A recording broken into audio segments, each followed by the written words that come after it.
Taxes are an essential part of any country. It provides government with the means to provide essential services to its citizens and to aid in stimulating economic growth.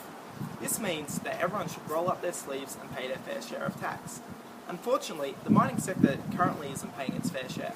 Do you think mining companies are paying their fair share in tax? They would have to be, wouldn't they? No, I don't. The Australian mining sector actually pays an effective rate of 13%, far below the 30% company tax rate.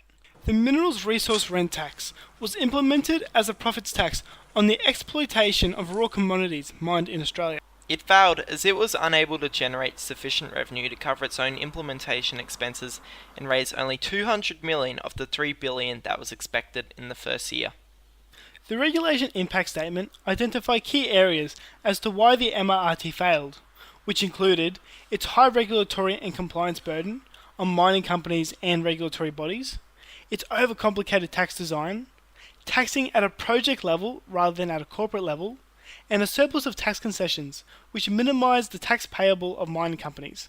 While this tax failed to generate any real benefit for communities, the majority of Australians still support an increased tax on mining companies.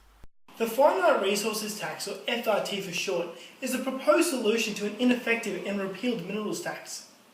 It will be successful due to its simple tax design and will revolve around the principle that mining companies will pay for what they use. The important question is how will the FRT supersede the repealed MRRT?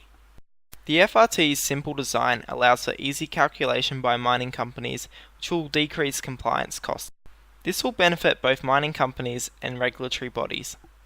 It will impose a 20% flat tax rate on the average yearly fair value of the commodities mined. The average value of commodities for the year will be determined by ASIC and not biased mining companies.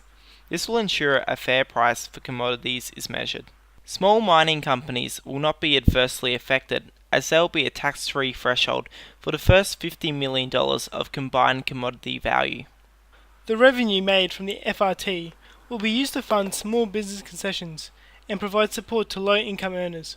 What do you think of the proposed FRT? Sounds great.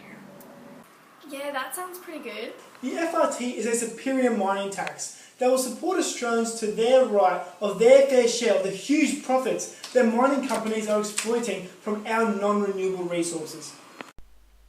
Support the FRT today.